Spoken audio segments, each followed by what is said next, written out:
Alors, on va voir ensemble comment faire ces réglages sur OBS et dans le microphone, dans l'application du microphone Axino et sur Windows aussi, pour faire du live sur Twitch par exemple, pour partir faire du streaming avec ton Axino.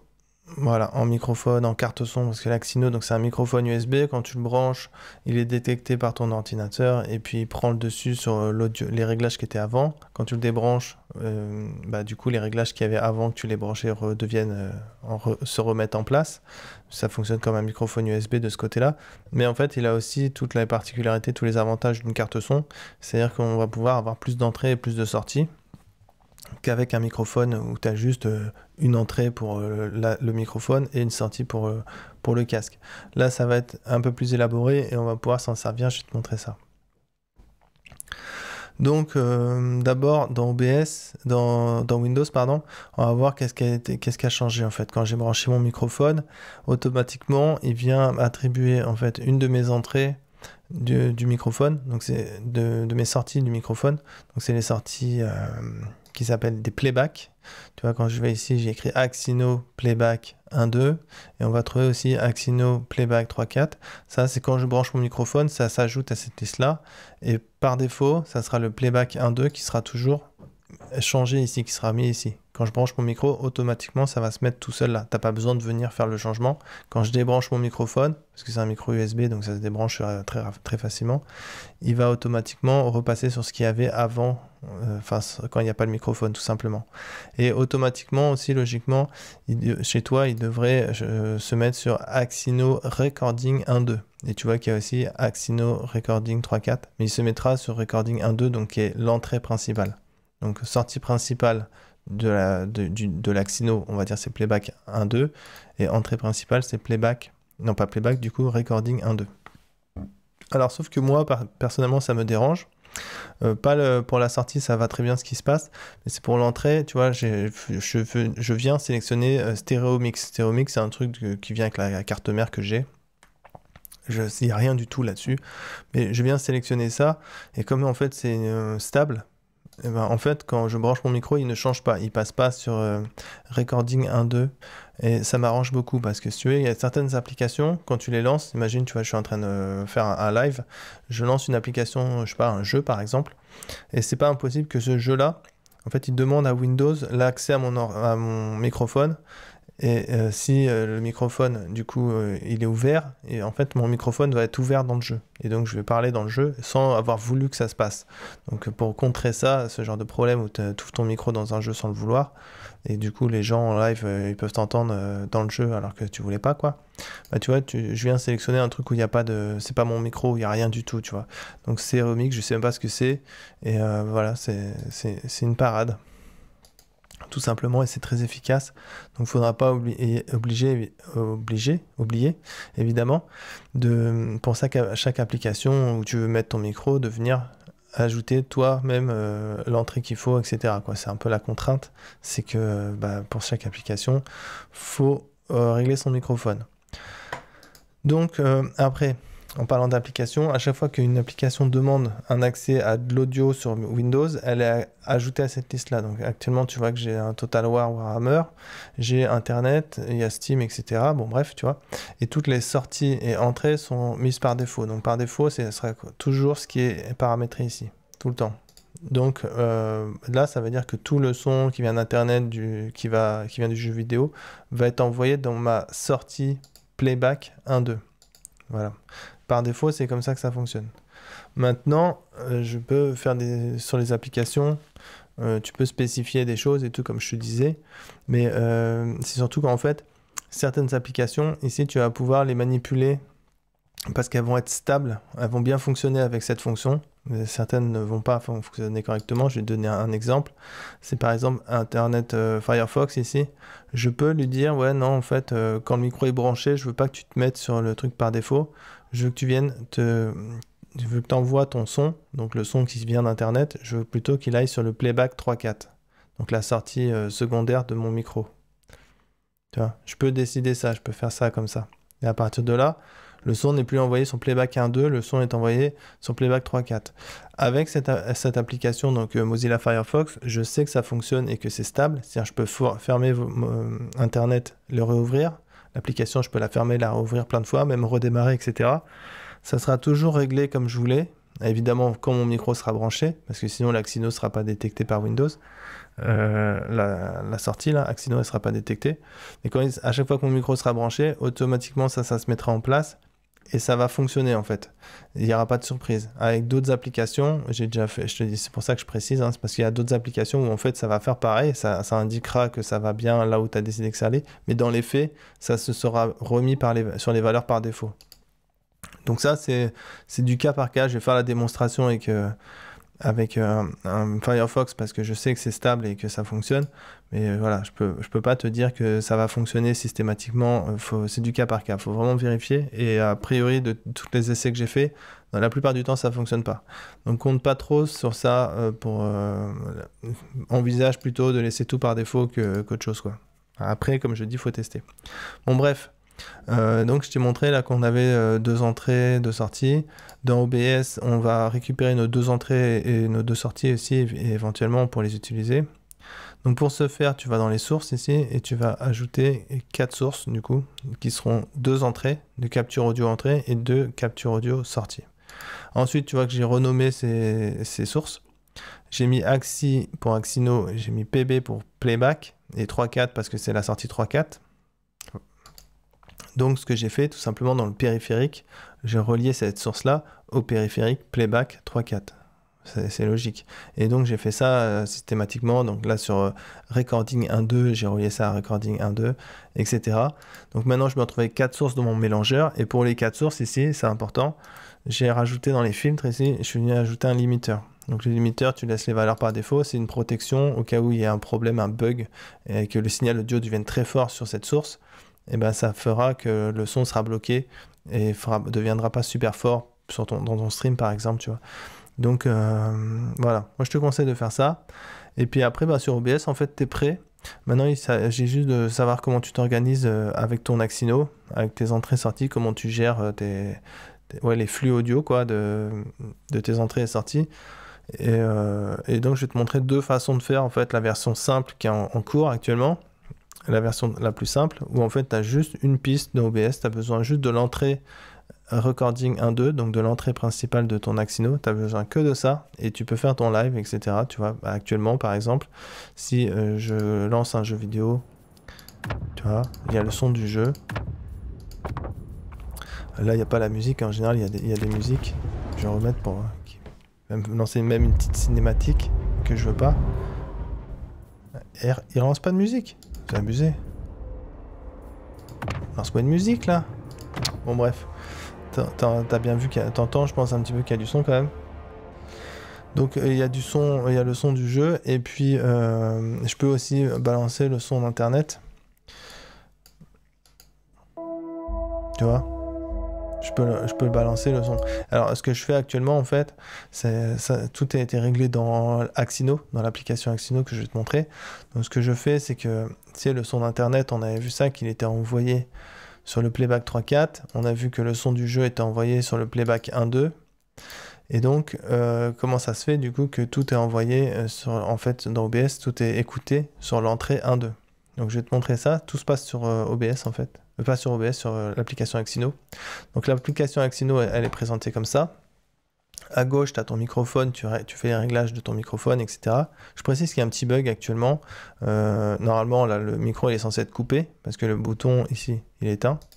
Et là le signal est censé... Là, le micro est actif, là, le micro est muté. Bon, actuellement, il y a un bug, hein, ça va être corrigé, il suffit... ça va être corrigé dans les semaines à venir. Hein. Faut le signaler, quoi, c'est tout. Mais là, le micro est censé être coupé, mais bon, on peut pas le couper, ça bug. C'est pas grave, hein, pas du tout. Ça va pas m'empêcher de t'empêcher d'écouter mon micro, c'est pas un souci. Et à droite, ici, tu as le signal qui va à ton casque avec le niveau auquel tu écoutes ce signal. Donc là, tu vois, là, j'augmente le niveau dans mon casque. Voilà, et là, ce bouton-là, il fonctionne. Donc là, par exemple, je n'entends plus, ça a coupé le son qui va à mon casque. Voilà. Donc ce bouton-là fonctionne. Celui-là, actuellement, ne fonctionne pas, mais il devrait fonctionner bientôt. Voilà. Et maintenant, ce qui reste à voir, en fait, c'est que quand tu cliques ici, tu ouvres ton mixeur. Et dans ton mixeur, en fait, tu vas retrouver 3 pistes qui vont être l'Axino. Donc, c'est vraiment le signal qui est ici de ton micro qui est envoyé dans cette piste. À côté, tu vas avoir la piste qui s'appelle USB 1.2, en fait, qui correspond à ton playback 1.2. Donc, c'est ta sortie principale. Et à côté, tu as USB 3.4 qui correspond à ton playback 3.4. Donc, ta sortie secondaire. Après, en dessous de ça, tu vas avoir des casques. Les casques, en fait, ça veut dire que la piste est envoyée à mon casque. Donc là, actuellement, tu vois que dans mon casque, j'ai mon retour micro. Si je désactive le casque, tu vois que je n'entends plus le son qui va à mon casque. Et en dessous, en fait, tu vas avoir l'entrée 1.2 dont on parlait sur OBS, là, l'entrée 1.2 qui est active et qui est ouverte actuellement. Donc c'est pour ça, en fait, que tu peux entendre absolument tous les trois sources. Là, tu peux entendre mon micro, tu peux entendre le son qui est sur le jeu qui passe par la playback 1.2, là, donc c'est ma sortie principale, et le son d'internet qui passe ici, hein, tu vois, sur le playback qui passe ici, sur le playback 3.4, la sortie secondaire. Donc tout ça, c'est possible tout simplement parce que le bouton là, avec le bouton rouge qui correspond à un bouton d'enregistrement, tu vois, comme sur OBS ici, c'est un peu la même idée. Donc ça veut dire c'est pour indiquer que ça, c'est pour envoyer sur le live, sur le stream. Et donc voilà, c'est-à-dire que si je coupe l'envoi vers l'entrée 1.2, ça c'est l'envoi vers l'entrée 1.2 tout simplement, bah t'as plus le son, tu vois, si je mets le son d'internet là qui est ici, si je coupe ça, ça te coupe l'accès au son d'internet. Et alors c'est bien beau ça et tout, c'est fonctionnel, tu vois, je peux partir en live comme ça, mais il y a un gros problème quand même, c'est que en fait les volumes que je vais régler ici, tu vois, si par exemple je mets la musique en route, je trouve que la musique est trop forte, donc je vais baisser la musique ici pour moi. Mais en fait, ça baisse la musique aussi pour toi. Tu vois, le fader ici, il a un impact sur le signal qui t'est envoyé dans OBS. Et ça va être pareil pour le microphone. Si je veux baisser mon micro, ça va baisser le micro aussi pour toi. Et pareil pour le jeu, etc. Donc en fait, tous les faders ici ont un impact sur les envois au casque et sur les envois sur l'entrée 1.2. Donc ça, si ça te pose pas de problème, tu peux faire ton live comme ça. Tu vois, il n'y a pas de problème, hein, vraiment, tu peux lancer ton jeu. Là, je peux être en live, il n'y a aucun problème. Maintenant, si tu veux avoir des contrôles un peu plus pratiques, peut-être, éventuellement, si tu trouves que c'est pratique, je vais te montrer comment faire. Donc, on va arrêter d'envoyer les pistes dans l'entrée 1.2. On ne va pas se servir de l'entrée principale 1.2 pour OBS. On va à la place utiliser l'entrée 3.4 et directement, sinon on va aussi utiliser directement nos sorties. Donc la sortie principale 1.2 et la sortie 3.4 dans OBS. On ne va pas passer par l'entrée 1.2. Donc pour ce faire, on a récupéré notre micro d'une façon un petit peu particulière, c'est-à-dire qu'on va arrêter d'envoyer le microphone vers l'entrée 1.2, on va envoyer le microphone vers l'entrée 3.4, donc l'entrée secondaire. Et l'entrée 3.4, elle est bien planquée, elle se trouve ici dans les settings. Ici, tu vois, il y a écrit USB 3.4 Rec. Donc c'est ça en fait, ça c'est mon entrée 3.4 recording. Et là, en fait, je peux choisir quelle est la source que j'envoie sur cette piste, sur cette entrée. Alors j'ai plusieurs choix. J'ai Romic. Romic par exemple, ça va être mon micro mais sans les effets. Parce que ouais, là en fait t'écoutes le mic brut en fait, AFX Axino. Ça va être... enfin non, là t'écoutes pas ça, je vais te faire écouter ça plutôt. Mais juste avant. En gros, je te dis, là tu vois, là actuellement j'envoie AFX Axino, je peux envoyer AFX USB 1.2, je peux envoyer AFX USB 3.4, de la reverb, etc. Bon, en gros, tout ça, c'est plutôt pour faire des applications d'enregistrement, pour faire de la musique en gros. Là pour le live, c'est surtout Axino AFX qui va nous servir. Et avec Axino AFX, en fait, ça correspond à quoi? Ça correspond tout simplement au son du microphone qui est envoyé dans cette piste, qui est traité par les effets qui sont là. Tu vois, là quand je fais ça, je désactive les effets. Et quand je fais ça, je réactive tous les effets. Donc là, en fait, toi, ce que tu écoutes, c'est ça, en fait. Mais ce qui est pris en compte aussi, c'est le fader. Et quand si je te fais écouter Axino FX, le fader n'a plus d'impact. Donc maintenant, je vais te faire écouter, du coup, Axino FX en te faisant écouter l'entrée 3.4. Donc voilà, maintenant, là, tu écoutes l'entrée 3.4 et on n'utilise plus du tout l'entrée 1.2. Ça veut dire qu'ici, l'envoi que je fais à l'entrée 1.2 de mon microphone, je peux l'arrêter aussi. tu vois que dans OBS, du coup, ça n'envoie plus le microphone sur l'entrée 1.2. Voilà. Et maintenant, ce que je peux faire maintenant sur mon application Axino, tu vois, c'est baisser le volume ici. Pour moi, mon retour dans le casque de mon microphone, je peux le baisser. Voilà. Ça n'aura pas d'impact pour toi. Par contre, je peux quand même te mettre les effets ou pas, tu vois. Et voilà, c'est tout l'intérêt, je pense que pour du live, c'est ça qui est intéressant, tu vois, c'est que je peux gérer le volume indépendamment pour moi, et pour toi, bah, ça va se passer sur OBS directement, tu vois. Enfin, pour les streamers. Pas pour les streamers, les viewers. Donc maintenant, on va voir vite fait comment on envoie nos playbacks dans OBS, mais c'est très simple, hein. C'est déjà mappé, en fait, c'est déjà préparé. Comme je t'avais dit, on a récupéré notre playback 1.2 et playback 3.4 sur OBS. Et ça, en fait, ça correspond au signal, mais avant qu'il rentre dans l'application Axino, en fait. C'est-à-dire que c'est pas comme ici, où en fait, il y avait le fader qui avait une influence.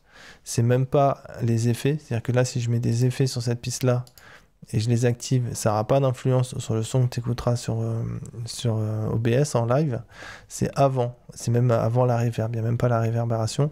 C'est vraiment le son à l'entrée de la piste, de cette piste-là, là. Juste tout à l'entrée, quoi. Ou avant même que ça rentre dans l'application, on pourrait dire.